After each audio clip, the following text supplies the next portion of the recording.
Welcome back my YouTube channel and dear students और dear friends. तो जो हमारा नेक्स्ट टॉपिक होगा क्लास 10th का वो होगा पावर शेयरिंग। पावर शेयरिंग का होगा और इसको हम पढ़ेंगे बेसिकली। इसमें है क्या, कैसे डेमोक्रेसी होती है, कौन डिक्टेटर होता है, कौन क्या करता है, तो उसको बेसिकली पढ़ेंगे। तो इस चैप्टर को आराम से समझ के पढ़ेंगे। और जो लोग मेरे चैनल पे पहली बार आए हैं तो चैनल को सब्सक्राइब कर लें। राइट साइड में एक बेल आइकन दिखेगा, यानी कि सब्सक्राइब का बटन होगा, तो उस बेल आइकन को प्रेस करेंगे तो वो बटन क्या होगा, प्रेस हो जाएगा और एक घंटी जैसी बन जाएगी। तो उसको चैनल को आप प्रेस कर लें। इसके बाद में जो भी वीडियो पढ़ेंगे वो आपको नोटिफिकेशन के तौर पे मिल जाएगी, क्योंकि उसमें और भी वीडियो पड़ी हुई है, हर सब्जेक्ट की वीडियो पड़ी हुई है। तो जैसे ही अब इसके बाद में जैसे ही आप मैंने ये वीडियो डालूंगा तो आपके पास में नोटिफिकेशन पहुंचेगा। और जब आपके पास लगातार चैनल को सब्सक्राइब कर लेंगे तो लगातार ही आपके पास चैनल को पहुंचने के लिए क्या होगा, एक मोटिवेट मिलेगा। और मोटिवेट मिलने के बाद में जो भी कोई वीडियो पड़ेगी तो आपके पास नोटिफिकेशन जरूर पहुंचेगा। तो हम चैप्टर को शुरू करते हैं और बेल आइकन को जरूर प्रेस कर लेना और चैनल को सब्सक्राइब कर लेना। तो हम शुरू करते हैं अपना सबसे पहले इंट्रोडक्शन। तो इसमें है क्या, the story is some general conclusions about the need for power sharing in democracy. यानी कि जितने भी सामान्य तौर पे निष्कर्ष निकलते हैं, यानी कि इस स्टोरी में ये बताया गया है कि पावर शेयरिंग में डेमोक्रेसी का क्या इंपॉर्टेंस है, क्या रोल है, कैसे निष्कर्ष निकलते हैं। तो हम इसको आगे देखेंगे इस स्टोरी में क्या है, क्या क्यों हमें जरूरत पड़ती है डेमोक्रेसी की, प्रजातंत्र की, लोकतंत्र की क्यों आवश्यकता पड़ती है।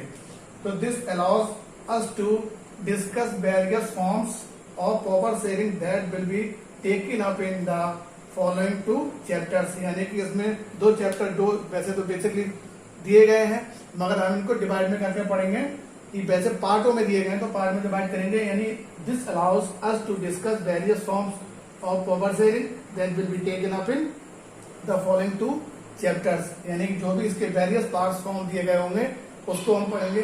तो सबसे पहले इसमें है क्या, इसमें 2 ही चीजें बेसिकली मेन है, एक तो बेल्जियम और दूसरा श्रीलंका। उसमें डेमोक्रेसी किस तरीके से है, प्रजातंत्र लोकतंत्र क्या है। अगर डेमोक्रेसी नहीं होगी तो क्या होगा, जब लोकतंत्र ही नहीं होगा तो लोगों की जब ना रूल ना रेगुलेशन। अब डेमोक्रेसी, मैं एग्जांपल लूं साउदी अरब, तो वहां डेमोक्रेसी है नहीं, वहां क्या डिक्टेटरशिप है, तानाशाही है। तो आप इसको नोट करते चलिए ताकि मैं आगे लगातार बढ़ता चलूं। आप इसको एक बार नोट कर, पॉइंट टू पॉइंट आपको नोट करना है। अगर पॉइंट आप नोट नहीं करेंगे तो आप भूल जाएंगे, इसलिए मेरे साथ आप पॉइंट टू पॉइंट नोट करते हुए चलें। इसलिए कोई भी दिक्कत नहीं होनी चाहिए, सारे पॉइंट्स मैं आपको बताता हुआ चलूंगा। आप पॉइंट नोट करिए। नेक्स्ट पॉइंट हम देखते हैं बेल्जियम एंड श्रीलंका, जो हमारा नेक्स्ट होगा। अब आते हैं मेन मुद्दे पर। तो बेल्जियम एंड श्रीलंका ये है क्या, तो Belgium is a smaller country in Europe. यानी जो बेल्जियम है वो क्या है, smaller country in Europe. Belgium, मैं दोबारा बताता हूँ, Belgium is a smaller country in Europe. Europe की छोटी कंट्री है, छोटा देश कह सकते हैं बेल्जियम का। Smaller in area than the state of Haryana, यानी स्मॉलर देन यानी कि हरियाणा से भी छोटा। It has border with France, जो इसका बॉर्डर है, किसका बॉर्डर, यानी कि बेल्जियम का। It has border with France, जो उसका बॉर्डर है वो फ्रांस से लगा हुआ। द नीदरलैंड्स, और नीदरलैंड, जर्मनी एंड लग्जमबर्ग, यानी कि France, Netherland, Germany and Luxembourg से बॉर्डर उसका लगा हुआ है। अब आते हैं next. It has a population of a little over 1 crore, यानी जो उसकी पॉपुलेशन है वो कितनी है, 1 करोड़, यानी 1 crore, 1 crore. About half the population of Haryana, और इसकी आधी यानी हरियाणा से भी आधी पॉपुलेशन, यानी 1 crore. About half the population of Haryana, यानी अबाउट यानी हरियाणा से भी आधी किसकी पॉपुलेशन है, बेल्जियम की। तो आप इस पॉइंट को नोट कर लें, फिर इसके आगे बढ़ेंगे। नेक्स्ट पॉइंट हम देखते हैं। The country's total population 59 lives in the Flemish region and. अब ये जितनी टोटल कंट्रीज है, यानी कि फ्लेमिश रीजन, ये धर्म जिसे बोलते हैं रीजन, तो फैमिलीज, उन्हें फैमिलीज बोला जाता है। तो फ्लेमिश, तो कंट्री टोटल पॉपुलेशन कितनी थी, इसको आपको ध्यान रखना, 59%। एंड स्पीक्स डच लैंग्वेज, और जो उनकी लैंग्वेज भाषा थी वो कौन सी थी, वो थी डच। एंड अदर 40% यानी 40%, 40% people live in the Wallonia, यानी वेलोनिया, यानी 40% जो पीपल रहते थे वो कहाँ रहते थे, Wallonia region, and speak French, और जो क्या बोलते थे, फ्रेंच। यानी कंट्री जो टोटल पॉपुलेशन थी फ्लेमिश की, वो कौन बोलते थे, स्पीक्स, वो बोलते थे डच, और जो वेलोनिया के लोग थे वो क्या बोलते थे, फ्रेंच। उनकी पॉपुलेशन कितनी थी, 40, और उनकी कितनी थी, फ्लेमिश की 59। इस पॉइंट को आपको ध्यान रखना है। नेक्स्ट पॉइंट पे आते हैं। In the capital city Brussels 80% people speak French while 20% are Dutch speaking. यानी कि इन द कैपिटल, यानी कि उसकी जो राजधानी थी किसकी, ब्रुसेल्स की, इन द राजधानी कैपिटल सिटी ब्रुसेल्स 80% यानी 80% जो पीपल थे वो क्या बोलते थे, फ्रेंच। वाइल जबकि 20% आर डच स्पीकिंग, और 20% क्या बोलते थे, डच बोलते थे। तो आप इसको नोट कर लीजिए, फिर इसके आगे बढ़ेंगे। नेक्स्ट देखते हैं। The monetary French speaking community was relatively rich and powerful. जो मॉनिटरी फ्रेंच में मॉनिटरी लोग स्पीकिंग बोलते थे तो वो क्या होते थे, एक तो रिच होते थे, धनी होते थे, और दूसरा पावरफुल होते थे, शक्तिशाली होते थे। नेक्स्ट है श्रीलंका। तो श्रीलंका में क्या, मैं जल्दी बोल रहा ताकि वीडियो लंबा ना हो, और आपको एक एक वर्ड भी बताता हुआ चल रहा हूँ। पूरा चैप्टर आपको क्लियर हो जाएगा। बेसिकली आप पॉइंट को नोट करते हुए चलें और मेरी बात को ध्यान से सुने। तो Sri Lanka has a diverse population, the major social group Sinhala speaker 74%। यानी कि जो श्रीलंका में हैज अ डाइवर्स पॉपुलेशन, यानी जो कह सकते हैं डाइवर्स, एक अलग पॉपुलेशन थी, जनसंख्या थी। तो द मेजर सोशल ग्रुप्स, उसने क्या बना रखे थे, सोशल ग्रुप। सिन्हाला की जो स्पीकर्स थे उनकी परसेंटेज कितनी थी, 74%। एंड तमिल स्पीकर्स थे, तो तमिल स्पीकर्स कितनी थी, 18%। अमॉन्ग तमिल देयर आर 2 सब ग्रुप्स। अभी ये इस साल क्वेश्चन आया था कि जो सिन्हाला के स्पीकर्स थे उनकी कितनी परसेंटेज थी, वो थी 74%। तो आप उसको ध्यान रखना है। नेक्स्ट हमारा है Tamil native of the country are called Sri Lanka Tamils 30%। यानी Tamil native of countries are called Sri Lanka. यानी जो तमिल नेटिव लोग थे उन कंट्री में थे उनको क्या कहा जाता था, श्रीलंका कहा जाता था। और तमिल्स की जो क्वांटिटी थी वो कितनी थी, 30%। तो आप इस पॉइंटों को नोट करते चले ताकि वीडियो ज्यादा लंबा ना हो और मैं आराम से आपको पूरा चैप्टर क्लियर करा दूं, क्योंकि ज्यादा वीडियो लंबा हो जाता है तो देखने में मन नहीं, इसलिए मैं आराम से पूरा चैप्टर क्लियर हो जाता। मेरे साथ बने रहिए बस, और चैनल को जरूर सब्सक्राइब कर देना ताकि कोई भी नोटिफिकेशन हो। लाइक शेयर जरूर करें। कमेंट, कोई भी दिक्कत हो तो कमेंट करके पूछ सकते हैं। कोई भी प्रॉब्लम हो आप कमेंट करके पूछ सकते हैं, मैं पढ़ लूंगा क्या दिक्कत हो रही क्या नहीं। तो सब्सक्राइब, कमेंट से लाइक शेयर जरूर करें। तो आप उसको नोट कर लीजिए। नेक्स्ट देखते हैं हम, India as population workers during. Next point है हमारा, India as population workers during colonial period are called Indian Tamils. यानी जो इंडिया के पॉपुलेशन का वर्कर्स का टाइम था, ड्यूरेशन थी, कॉलोनियल यानी कॉलोनीज बोल सकते हैं उन्हें, उनके पीरियड का यानी समय अवधि का जो टाइम था वो क्या था, उनको बोलते हैं हम इंडियन तमिल्स, यानी इंडियन तमिल्स बोलते हैं। देयर आर 7% क्रिश्चियन, यानी उसमें कौन थे, 7% क्रिश्चियन थे। Who are both Tamil and Sinhala. उसमें कौन कौन से दो लोग थे, एक तो तमिल थे और दूसरे थे सिन्हाला। ध्यान रखना, 7% क्या थे, क्रिश्चियन थे। 7% क्या थे, क्रिश्चियन थे। और दूसरा उसमें जो दो कास्ट के लोग थे वो एक तमिल थे और दूसरा सिन्हाला। मेजोरिटियंस इन श्रीलंका। अब ये इसको देखते हैं, मेजोरिटियन इन श्रीलंका यानी मेजोरिटी जो बनाई थी श्रीलंका ने। तो Sri Lanka emerge as an independent country in 1948। यानी श्रीलंका जो इमर्ज 1948 में क्या हो गई थी, इंडिपेंडेंट, स्वतंत्र हो गई थी 1948, 1948। यानी अपना इंडिया कब हुआ था, 1947, 1947 को, और श्रीलंका 1948।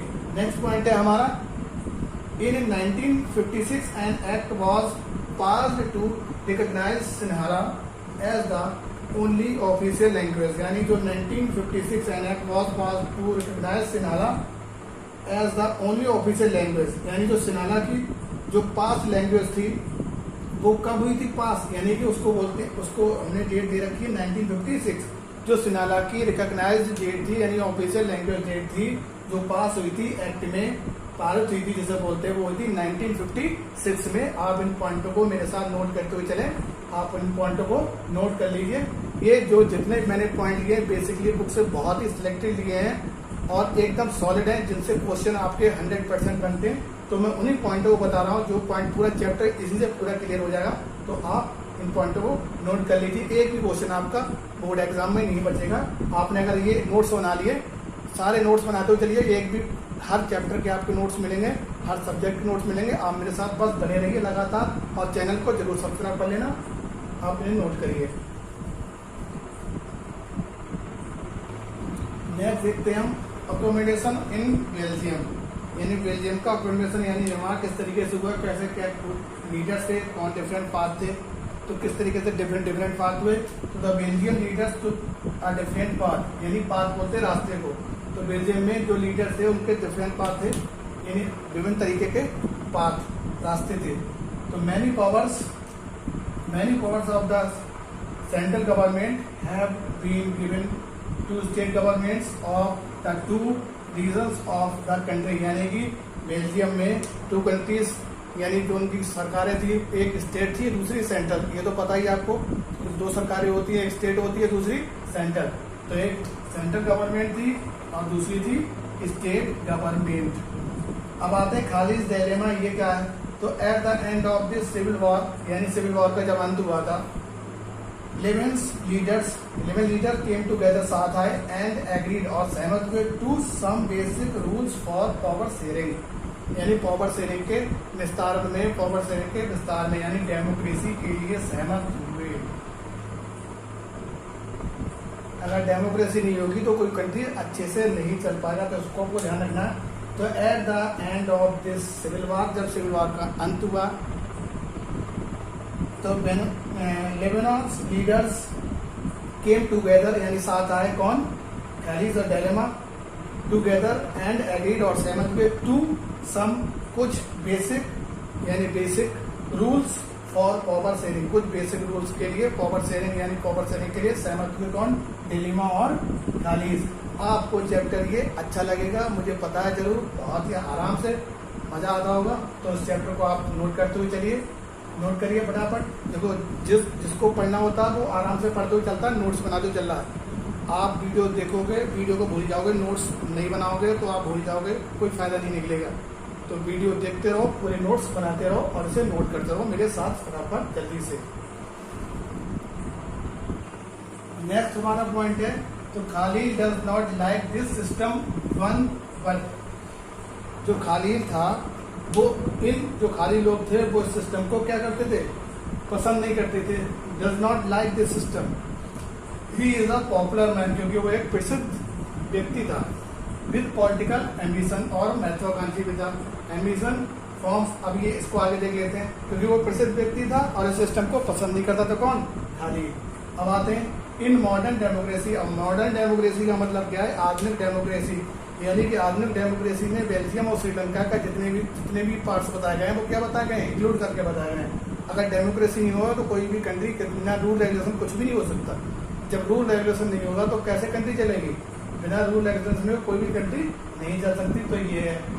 नेक्स्ट है हमारा point, power is shared among different organs of government, यानी कि पावर है is shared among different organs of government, यानी कि गवर्नमेंट के विभिन्न ऑर्गन, तौर तरीके, यानी कि शक्तियों के लिए ऑर्गन्स, यानी विभिन्न तरीके की शक्तियां हो सकती है उसे चलाने के लिए। अब एक थोड़ी ना होती है गवर्नमेंट, मैंने गवर्नमेंट बताया स्टेट गवर्नमेंट और central government.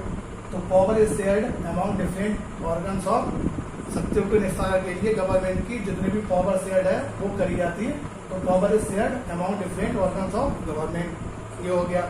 Next, power can be shared among governments of at different levels, यानी जो पावर शेयर की जाती है वो गवर्नमेंट्स के डिफरेंट लेवल, यानी विभिन्न लेवल यानी तरीकों के लिए या विभिन्न ऑब्जर्वर के लिए शेयर की जाती है। लेवल्स जैसे कहते हैं किस लेवल की हो तुम, 1 लेवल 2 लेवल होते हैं, तरीके तौर तरीके किस तरीके के होते हैं। तो power can be shared among governments at different level, विभिन्न लेवल होते हैं, यानी बहुत तरीके के तरीके हो सकते हैं जो पावर शेयर की जाती है गवर्नमेंट के तौर तरीकों में। और पॉलिटिकल पार्टीज के लिए, तो पॉलिटिकल पार्टीज में बहुत सारी पार्टीज हो सकती है, एक पार्टी नहीं होगी, 2 पार्टी नहीं होगी। तो हमने इसमें चैप्टर में क्या सीखा, एक तो पहले हमने सीखा कितनी पॉपुलेशन है, कौन कौन सी लैंग्वेज है, पावर शेयरिंग क्या होता है, किस तरीके से गवर्नमेंट की शक्तियाँ होती है, कौन कौन सी गवर्नमेंट सेंटर ये होती हैं। तो इसको आपको पॉइंट्स को नोट कर लेना और इसको चैप्टर को बहुत अच्छे से मैंने समझाया। बाकी अगर कोई भी चैप्टर में कुछ भी रह गया तो आप कमेंट करके जरूर पूछना कि सर ये वाला पॉइंट है, तो मैं उसको बताऊंगा। मगर पूरा चैप्टर एकदम क्लियर हो चुका। वीडियो 1 घंटे का हो या 2 घंटे का हो, मैं आपसे बातें करता रहूँ खड़े होके, यहाँ टाइम पास करता रहूँ, तो मैंने आपके पूरे वीडियो में कहीं कोई बात नहीं करी। मैंने बस इतना कहा है कि आप चैनल को बस सब्सक्राइब कर दें, लाइक कर दें और शेयर कर दें, क्योंकि जब भी कोई नोटिफिकेशन आएगा तो आपके पास पहुंच जाएगा। नोटिफिकेशन जैसे कोई मैं वीडियो डालूंगा तो आपके पास नोटिफिकेशन आ जाएगा। मैं आपसे बातें करता रहूँ और जितने चैप्टर को और 1 घंटे की वीडियो बना दूँ तो आप भी पूरे मैसेज करोगे। इसलिए पूरा चैप्टर ये कंप्लीट हो गया है। तो आप इसको नोट कर लें और इसके बाद जो भी वीडियो बनेगी, नेक्स्ट वीडियो बनेगी, तो चैनल को सब्सक्राइब जरूर करें और शेयर भी जरूर करें। Thank you very much.